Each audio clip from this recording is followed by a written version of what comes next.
I spent the next week like a man on edge, every sound making me jump. Footsteps on the driveway, the crunch of leaves under tires, a car slowing down in front of the house. Each one set my nerves on fire. I checked the cameras constantly, reviewed every clip, and reinforced every possible entry point. Locks, gates, doors, even windows. I treated every potential opening as a battlefield. Night, I sat in the living room, laptop in front of me, monitors glowing, tracking motion sensors and cameras around the house. Every notification made my heart jump. Every shadow, real or imagined, felt like a trespasser waiting to strike. I couldn't sleep more than a few hours without waking to check the feeds again. The paranoia wasn't weakness. It was survival that on the third night, I saw a figure crouched near the back gate. Not Karen this time, but a man moving cautiously, glancing toward my house. I could see the tension in his posture. Whoever he was, he knew he wasn't supposed to be there. I flipped on a spotlight remotely. He froze, then bolted, disappearing into the darkness. By morning, I had captured images of all the intrusions. I had a dossier growing by the hour. Timestamps, photographs, motion alerts, notes on behavior patterns. Every trespass was cataloged. I began connecting the dots. These weren't random acts.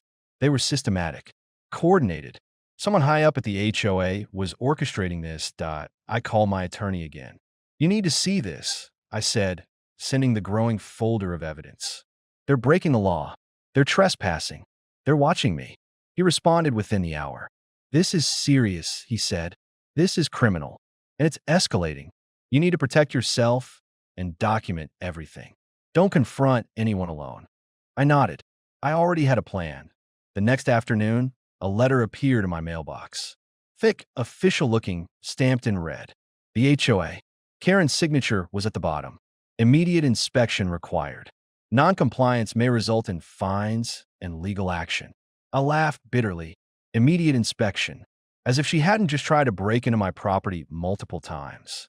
As if she hadn't planted cameras and tried to intimidate me into submission that I didn't respond. I didn't acknowledge it. Instead, I prepared. That night, I rigged the cameras for real-time alerts and set up motion-triggered lights across the backyard. I also left my laptop recording audio in the living room, capturing any sound near entrances. I wasn't going to wait for them to make another mistake. They were going to step into my trap. The IT came sooner than I expected. Around 1:42 a.m., the motion sensor screamed through my phone. I was up immediately. Karen, alone this time.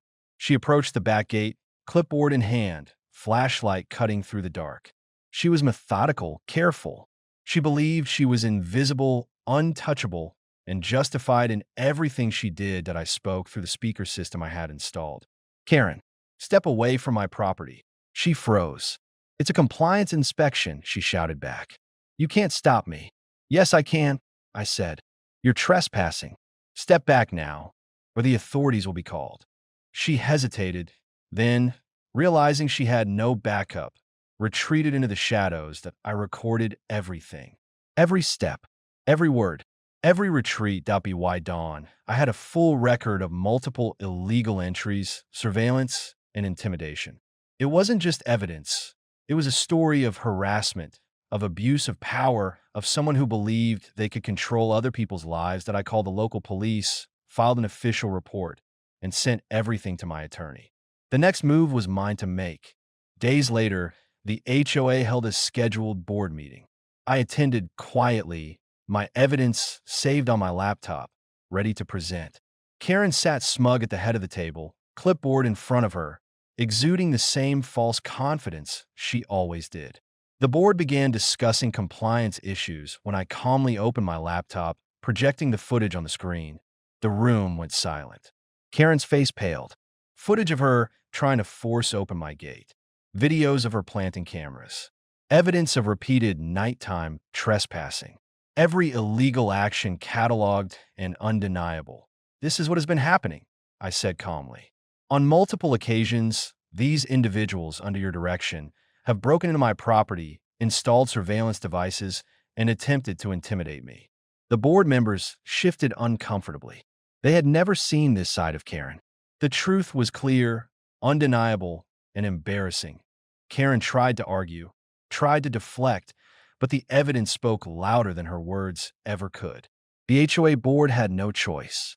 She was removed from her position immediately, banned from entering any property without written permission, and all violations she issued were voided. I finally exhaled. My home was safe. My privacy was restored. And the people who had tried to intimidate me had been exposed for what they were, bullies hiding behind authority. That I sat in my living room that night, looking at the cameras that once captured trespassers, now silent and still. The sense of victory was quiet but profound. They had tried to enter my property without permission.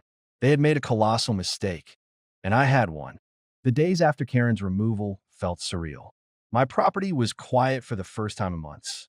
The cameras no longer alerted me to shadows, and the night felt less like a war zone and more like my sanctuary. But I knew better than to relax. Months of harassment had left their mark, and I suspected there were deeper plans, hidden motives, perhaps even a lie she had quietly recruited from the HOA to continue her campaign behind the scenes. That I doubled down on precautions.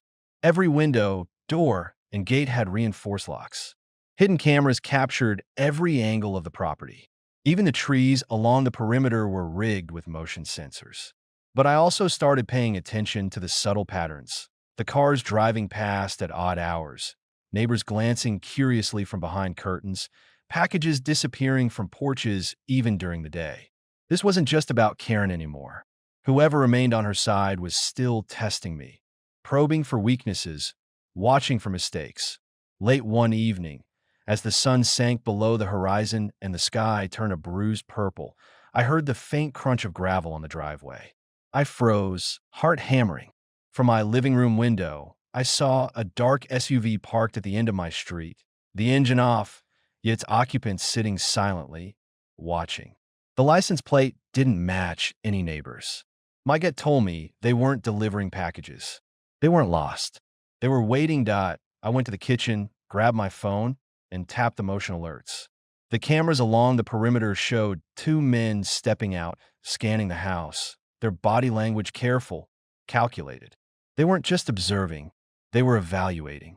I studied their movements for a long moment, then quietly reached for the walkie-talkie I had installed in the garage for emergencies. I didn't speak, just listened. Then came a third man, the one I hadn't noticed at first. He slipped around the side of the house, crouching behind a bush, holding something in his hands.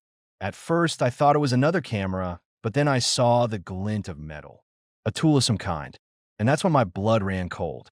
This wasn't just surveillance. They were preparing to force entry again. That I didn't panic. I had prepared for this. Slowly, carefully, I grabbed my laptop and started recording live video from all cameras to a secure cloud server. Every movement, every shadow, every whispered word would be documented. I then opened my emergency contact list and sent a message to my attorney. Trespass in progress. SUV at the end of my street. Monitoring live feed. Within minutes, I heard the faint rumble of a car approaching from behind my property. Another vehicle, slow, deliberate. I ducked behind the counter and studied the feed. 3 more figures emerged from the darkness, all moving in coordinated steps, approaching the back gate. They were professionals, trained, calm, not panicked. They weren't amateurs like the HOA staff who had broken in before. This was escalation. I watched, frozen yet alert, as one man tested the lock on the gate. Another leaned against the fence, eyes scanning for cameras. And the third started digging through a small black bag, pulling out devices that I didn't recognize, boxes, wires, something mechanical. My stomach twisted. They weren't just breaking in. They were setting up. Suddenly, one of the men turned toward the side yard, as if sensing something. I barely had time to react before he spotted a camera hidden in a tree branch. His eyes narrowed. "We're compromised," he muttered to the others. They froze, exchanging a look that was equal parts frustration and calculation. It was clear they weren't expecting to be caught, and they certainly weren't expecting resistance. I pressed the speaker button connected to my garage system. My voice was calm, but carried authority. "Leave now, and no one gets hurt. This is private property." The tallest one laughed softly, almost mockingly. "Private? You have no idea who you're dealing with." The next moments were a blur. I pressed a button that activated motion-triggered floodlights across the yard, blinding them temporarily. One of the intruders cursed, shielding his eyes, while the others scattered. I could hear the faint clatter of metal as something fell from the black bag. I didn't move from my spot. I let them panic, let them think I was alone and cornered, while every second was being recorded, every action documented. That'd be why the time the authorities arrived. The SUV and both vehicles were gone, tires squealing down the street. I handed over the live feed to the responding officers, explaining the sequence of events, the equipment, the trespassers' behavior, and their apparent objective. The officers were stunned. "These are professional-level tactics," one muttered. "This isn't your average trespassing complaint." Over the next few days, I combed through the footage frame by frame. I noticed small details I had missed initially: patches of disturbed dirt leading toward the back fence, faint scratches on the pane of the gate, and traces of footprints that didn't match any of the previous intruders. They had been here before, watching, preparing, waiting for the right moment. That I realized something critical. This wasn't about Karen anymore. This wasn't about fines or HOA regulations. This was personal. Whoever orchestrated this wanted something from me. Something hidden in my home or property, something valuable, or maybe just a twisted sense of control.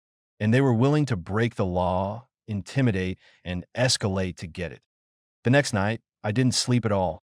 I spent hours reinforcing the doors, double-checking the cameras, and setting up an intricate alert system with lights, sensors, and even small deterrents that would reveal anyone attempting to sneak onto the property. Every inch of the perimeter was mapped, every potential path monitored. I wasn't just defending my home anymore. I was preparing a strategy, a countermeasure that would catch them in the ACT.BY dawn. I had the plan in place. I would wait. I would watch. And when they came again, they would face the full weight of preparation, evidence, and law enforcement support. The difference this time? I was no longer reactive. I was anticipating, controlling the environment, dictating the outcome. As the sun rose over the property, casting long shadows across the yard, I felt a grim satisfaction. They thought they could intimidate me, manipulate me, and break into my home. They thought I would be easy to push around, like so many before. But they had miscalculated. And this time, they would not leave without consequences. The final confrontation came quietly, almost unexpectedly. A week after the professional intrusion attempt, the HOA, now stripped of Karen's influence, sent a representative to review the property one last time. I didn't wait for words or threats.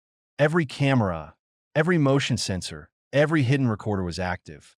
I had prepared everything down to the smallest detail.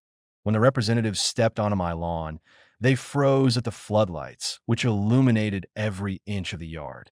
I met them at the front porch, calm, collected, authority radiating from every movement.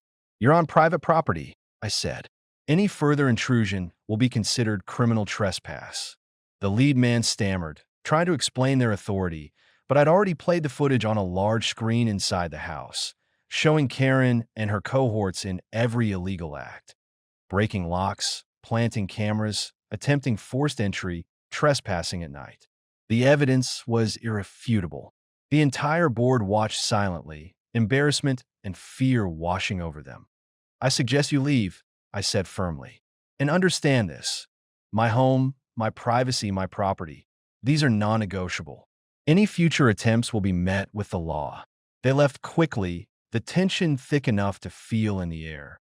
For the first time in months, silence returned to my property. The wind whispered through the trees, undisturbed, as though the house itself exhaled a long-held breath of relief. I walked through my yard that evening, surveying the gates, doors, and fences, knowing each barrier was no longer just a defense. It was a symbol of boundaries, strength, and personal sovereignty. They had underestimated me. They had tried to intimidate, manipulate, and control. They had failed. The HOA had thought they could enter my property without permission, that they could bend rules to their whim, and that I would comply. But in the end, the law, preparation, and determination had prevailed. They had made the biggest mistake of their lives, and my home remained mine, safe, respected, and untouchable, I leaned against the porch railing, night settling over the property, and finally allowed myself a deep breath. Victory had never felt so quiet, so complete, so deserved.